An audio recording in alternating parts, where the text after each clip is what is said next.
기업의 동향을 살펴보는 기업 업앤다운입니다. 먼저 다운 기업부터 한번 알아볼까요? 이 금융당국이 일반 사망보험금만 지불한 생명보험사들에게 재해 사망금을 소급 지급하도록 할 방침이라고요? 네, 그렇습니다. 그동안 이 야권이 잘못돼서 자살보험금을 줄 수 없다라고 주장을 해왔던 생명보험사들에게 이제는 금감원이 직접 나섰습니다. 그동안 주지 않은 그런 보험금들을 모두 소급해서 지급하도록 주도를 하겠다라고 밝혔다고 하는데요. 앞으로 발생하는 자살 약관이 지급한다고 돼 있다고 하면은 모두 주도록 할 예정입니다. 보험 약관이 실수로 만들어졌다고 해도 법률적으로 약관이 그렇게 돼 있다면 주는 것이 맞다라고 금감원이 판단을 내린 것으로 보이는데요. 금융당국은 여러 가지 그 반작용에 대해서 우려를 하면서도 한편으로는 원칙대로 해야 된다라는 소신을 지켜야 될 것 같다라고 분석을 한 것으로 예상이 됩니다. 네. 대법원의 판례를 따라도요, 지난 2007년 약관에 오류가 있더라도 보험금은 약관대로 줘야 된다라고 판결을 내린 바가 있거든요. 네. 역시 제가 생각할 때도 약관을 보고 사람들은 뭐 가입을 한 분들도 그렇죠. 계실 거 아닙니까? 네. 법적인 효력도 발생하기 때문에 주는 것이 맞는 것 같습니다. 사실 여러 가지 그 나중에 보험금을 타려고 해도 약관에 대한 명시를 하나씩 조항을 들어가면서 안 주는 게 보험사의 생리잖아요. 네. 이렇게 결과적으로 또 줘야 될 때는 또 약관이 잘못됐다고 안 주는 건 정말 말이 안 되는 것 같습니다. 지난 2010년 4월에 약관이 개정이 됐습니다. 생명보험에 가입한 고객들이 2년 후에 자살을 했을 경우 일반 사망보험금을 지급을 하게 되어 있는데요. 문제는 2010년 4월 그 약관 개정 이전에 가입한 가입자들은 2년이 지나서 자살을 하게 되면 배 이상이나 많은 재사망보험금을 지급을 받도록 되어 있던 겁니다. 근데 이런 사실을 보험사들이 몰랐던 거죠. 이 생명보험업계가 과거에 잘못된 약관을 계속 제대로 확인하지 않고 업계에서 업계로 계속 복사해서 썼기 때문에 이런 사태가 발생한 것으로 보이는데요. 어떻게 보면 참 어처구니 없는 실수인데도 정말 엄청난 금액이 이렇게 작은 실수에서 나가게 된다는 걸 보면 참 꼼꼼하지 못한 기업들이 아닌가라는 생각이 듭니다. 그 보험사들은 지금 현재 표기 실수일 뿐 자살은 재해가 아니기 때문에 지급 의무가 없다라고 주장을 하고 있습니다. 보험사들은 자살보험금을 많이 주면 마치 보험사들이 자살을 부추기는 결과가 되지 않겠느냐라고 우려 섞인 목소리까지 한편 내고 있는데요. 자살이 재해가 아닌 것은 모두 다 알고 있다. 이런 그 보험금을 지급하게 된다면 마치 자살이 아주 좋지 않은 로또가 될 우려가 있다라면서 고객들을 걱정하고 나섰습니다. 제가 볼 때는 보험사들이 스스로를 좀 먼저 걱정해야 되지 않을까 생각이 드는데요. 한두 개 그 보험세들을 빼면은 거의 모든 생명보험사들이 지금 약관이 이렇게 되어 있는 것으로 알려져 있습니다. 그 중에서도 특히 ING생명 같은 경우는 안 좋은 영향을 더욱더 많이 받을 것으로 예상이 되는데요. 이번 사태가 발생한 것이 과거 작년 8월에 금감원이 ING생명에 대해서 조사를 나서면서 약관이 잘못됐다는 것을 처음으로 인지를 하기도 했습니다.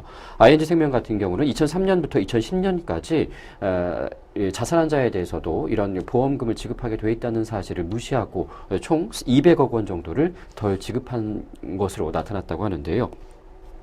이 모든 보험사들이 이 덜 지급한 보험금을 따지면 최소 수천억 원에서 많게는 수조 원가량 된다고 합니다. 정말 엄청난 금액인데 이 ING생명을 먼저 금감원에서 제재를 가할 방침이라고 합니다. ING생명을 먼저 이렇게 때려잡으면 나머지 보험사들도 알아서 기지 않겠느냐라는 판단이 쓴 것 같은데요. 모든 업계에 대해서 제재를 하기에는 여러 가지 물리적인 시간과 그리고 힘이 드니까 ING생명을 본보기로 삼아서 제재를 가한다면 나머지 보험사들도 알아서 보험금을 지급하지 않겠느냐라고 판단을 한 것으로 보입니다.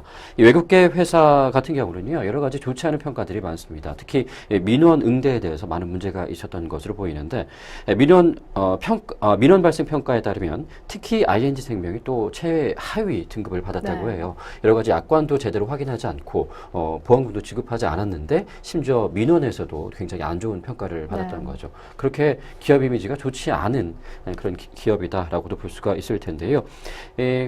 우리 그 이순재 선생님 우리 TV에서 많이 봤잖아요. 묻지도 그리고 따지지도 말고 보험금을 지급하라라는 아주 좋은 명언이 있는데 왜 ING생명을 지키지 않는지 잘 모르겠습니다. 보험금 정말 가입할 때는 여러 가지 감언이설로 꼬여서 이 보험금을 가입하게 해놓고 결국에는 이 보험금 받아낼 때는 정말 너무 어렵잖아요. 아까 말씀드렸다시피 맞습니다. 여러 가지 약관들을 계속 들먹이면서 지급하지 않으려고 노력하는 보험사들 줄 때는 이런 약관의 명시 명시가 되어 있으니까 제대로 줘야 될 것 같다는 생각이 듭니다. 네. 이 보험 약관을 봐도 가입자에게 유리하게 해석돼야 된다라고 명시가 되어 있거든요. 제발 보험 약관에 따라서 보험금 지급을 처리하길 기대를 해보겠습니다. 네, 약속한 금액은 보상을 하는 것이 맞지 않을까요? 모쪼록 원만한 합의가 있기를 바랍니다.